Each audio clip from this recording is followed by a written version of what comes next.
Einstein اور علامہ مشرقی، آپ دونوں کا زمانہ جو ہے وہ ایک ہی ہے، آپ ہم عصر ہیں۔ تو آپ کا ایک بہت ہی دلچسپ اور انٹرسٹنگ جو مکالمہ ہے وہ پیش خدمت ہے۔ ایک دن علامہ مشرقی نے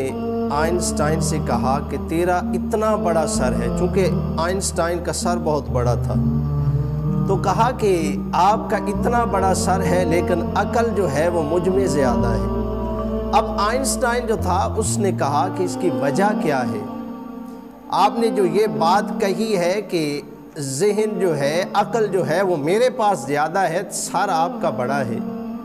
تو اس کی کیا ریزن ہے، کیا وجہ کیا ہے، اس کے پیچھے سائنس کیا ہے، فلسفہ کیا ہے، وہ بھی تو بتاؤ نا۔ تو علامہ مشرقی فرمانے لگے کہ جو قرآن ہم پڑھتے ہیں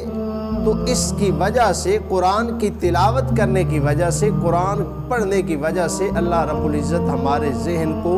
وسیع کر دیتا ہے، بڑھا دیتا ہے، جس کی وجہ سے میرا ذہن، عقل جو ہے وہ تم سے زیادہ ہے۔ آج میں اور آپ ذرا غور کریں کہ ہم سائنس کے پیچھے پڑے ہوئے ہیں، اس سے